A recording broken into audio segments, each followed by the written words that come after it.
जय माता दी। आप सभी दर्शकों को मेरी तरफ से नमस्कार। पौराणिक मान्यता के अनुसार जब पृथ्वी पर अधर्म, अन्याय और पाप अत्यधिक बढ़ गए थे, तब देवताओं ने मिलकर भगवान विष्णु से प्रार्थना की कि वे कोई उपाय करें जिससे राक्षसों का अंत हो और धर्म की स्थापना हो सके। भगवान विष्णु ने कहा कि यह कार्य केवल आदिशक्ति ही कर सकती है। इसके बाद भगवान ब्रह्मा, विष्णु और महेश की सम्मिलित शक्ति से एक दिव्य तेज प्रकट हुआ और उस तेज से एक अत्यंत सुंदर, तेजस्वी और दिव्य कन्या उत्पन्न हुई। यह देवी त्रिदेवों की सम्मिलित शक्ति थी। इनमें ब्रह्मा की सृष्टि शक्ति, विष्णु की पालन शक्ति और महेश की संहार शक्ति समाहित थी। इस देवी का नाम रखा गया त्रिकुटा और बाद में वे वैष्णवी के नाम से जानी गई, क्योंकि वे भगवान विष्णु की परम भक्त थी। जब माँ वैष्णो देवी ने एक सामान्य कन्या के रूप में पृथ्वी पर जन्म लिया तो उनका नाम रत्नावती या त्रिकुटा रखा था। उनका जन्म स्थल समुद्र तट से निकट माना गया है। कुछ मान्यताओं के अनुसार यह स्थान दक्षिण भारत में स्थित था। त्रिकुटा बचपन से ही ईश्वर भक्ति में लीन रहती थी। वे जंगलों में जाकर तपस्या करती, ध्यान करती और लोगों को सेवा तथा धर्म का मार्ग दिखाती थी। से भेंट त्रेता युग में जब भगवान राम सीता की खोज में दक्षिण की ओर जा रहे थे, तब उनकी भेंट त्रिकुटा से हुई। त्रिकुटा ने उन्हें पहचान लिया और कहा कि वे उन्हें ही अपना पति मानती हैं। भगवान राम ने उन्हें समझाया कि वे विवाह के लिए उपयुक्त नहीं हैं, क्योंकि वे मर्यादा पुरुषोत्तम हैं और सीता से अतिरिक्त किसी और से विवाह नहीं कर सकते। राम ने उन्हें वचन दिया कि कलयुग में वे कल्कि अवतार लेंगे और उस समय वे उनसे विवाह करेंगे। राम ने त्रिकुटा को हिमालय की ओर तप करने को कहा और वहीं निवास करने का आदेश दिया। त्रिकुटा ने हिमालय की ओर प्रस्थान किया और त्रिकुट पर्वत पर गुफा में तपस्या में लीन हो गई। एक प्रसिद्ध तांत्रिक और राक्षस योद्धा भैरवनाथ माँ वैष्णो देवी की तपस्या और शक्ति से प्रभावित हो गया। वे उन्हें प्राप्त करना चाहता था, लेकिन देवी उसे साधारण मनुष्य मानकर टालती रही।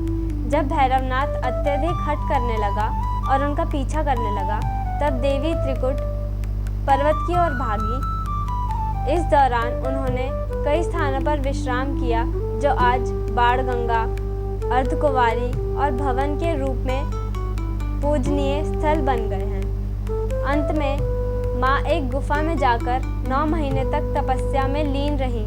यह गुफा आज का अर्धकुंवारी गुफा कहलाता है। वध भैरवनाथ देवी की गुफा तक पहुँच गया और उन्हें बलपूर्वक प्राप्त करने का प्रयास करने लगा।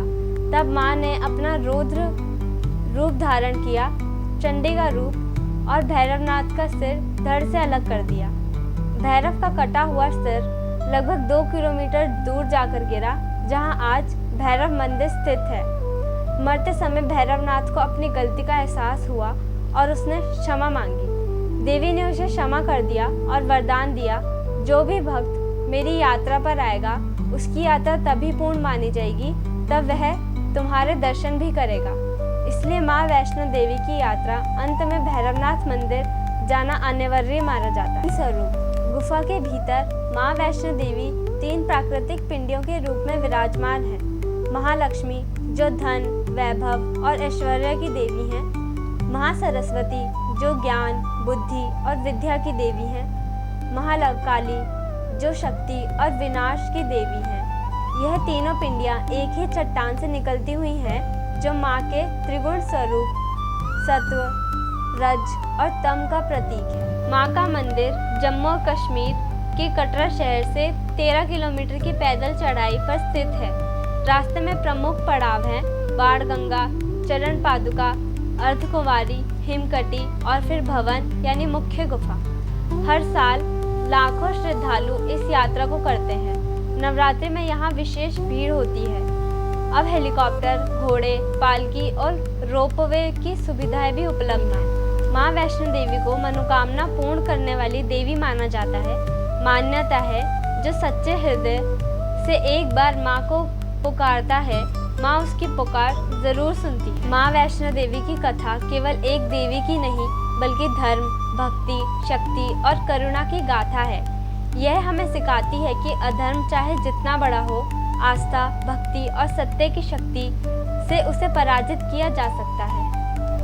हमारे साथ जुड़े रहने के लिए धन्यवाद और ऐसी ही वीडियोस देखने के लिए हमारे चैनल को लाइक करें, सब्सक्राइब करें और बेल आइकन पर क्लिक करके नोटिफिकेशंस ऑन कर दें।